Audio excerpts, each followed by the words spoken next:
Okay, everybody, Terri Lyons here. So, the video that I did, asking artists to know your worth. Of course, I think a lot of people kind of misunderstood my whole video. They didn't really go into the depth of it. I was not questioning Vybz Cartel price. The man worth 1 point something or 4 million or 20 million. That is his price. And he can't do that. You know why he could do that? In fact, any one of them could do that. Because for years, before Cartel, before Sizzler, before Molly, before Spice, before all of them, there have been artists and people that hold up their culture to a point where, hey, anybody that coming out of that genre, people don't question their price. Because they made their culture gold, rubies and pearls, and they honor it.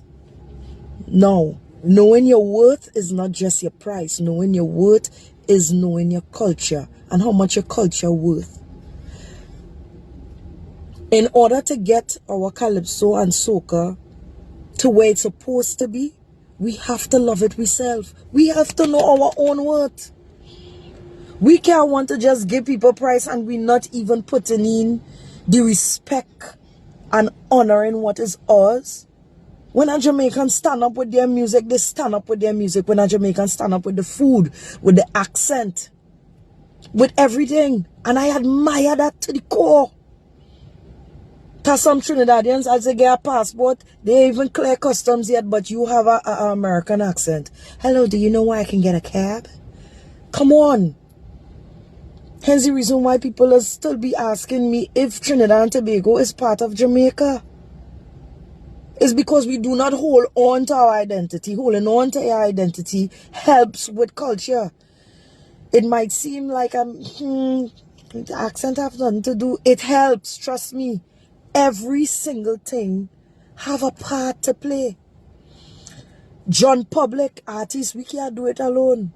We have to love up with thing and put it on a pedestal where if anybody singing soca or calypso and they give a price, it will not be questioned.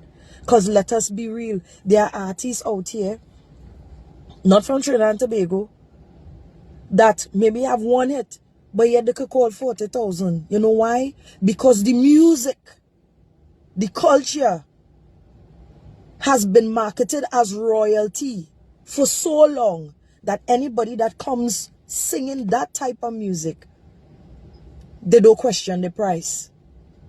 Whether they could pull crowd or not.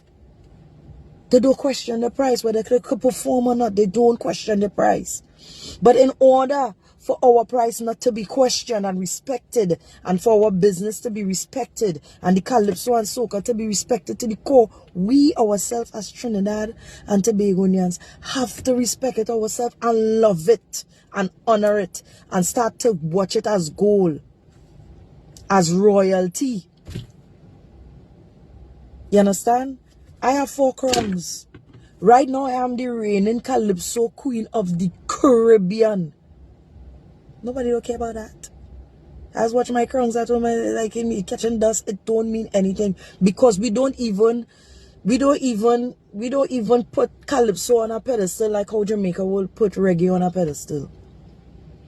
We can't talk about the price yet before we talk about the love and the honest support that we just put behind our culture for our price not to be questioned. When we start to do that first, then, but we have to know our worth. And our worth is seeing the worth in Trinidad and Tobago culture.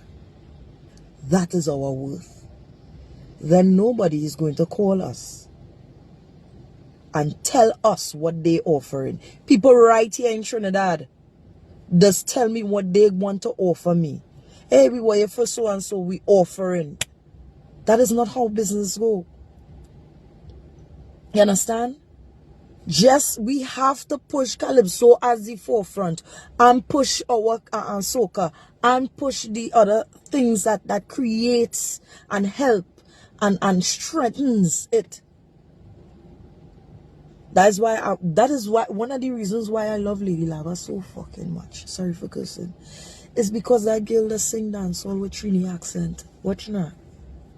Even some of the DJs, when the DJing only have a Jamaican accent, how about doing that same DJing and playing dancehall and speak Trini? There are little signs that we don't really honor we had to honor we. I will speak to a Jamaican for years, living outside for years, and they will still hold on to the culture no matter where in the world they are. We just disappear. We have to know our worth in order to get our worth and to get that respect. We have to put our culture and respect it as royalty, push it as royalty, market it as royalty. So that way now, a promoter ain't go study about, hey, you ain't pulling no crowd. If I not pulling no crowd, then why call me? If you know I not pulling no crowd, then why call me to even give me 500? Then you don't need me, so then do not call. We have to respect our culture in order for our prices to not be questioned. We have to market it, and we need the numbers. So it's the diaspora, not just Trinidad and Tobago alone. Everybody, the whole Caribbean, other islands sings calypso and soca too. We have to do it together. Let us treat our music as royalty. Everybody. And I'm speaking to John Public, I'm speaking to artists, I'm speaking to everybody that contributes to this thing that called culture. Everybody. We can't do it alone. I have to admit, accountability is what we have to start taking. There are times I just falter. But I will fix it and I'll stand up for my culture. We have people right here don't even know the history behind calypso and soca. And I just always tell my son, you don't have to be a part of culture, you know. You could be a doctor, a lawyer, or whatever, but you have to know where you come from. And that is what does be cutting me ass. Because half of we don't even know, and we're living right here. Time to respect calypso and soca and treat it as royalty. Know your worth.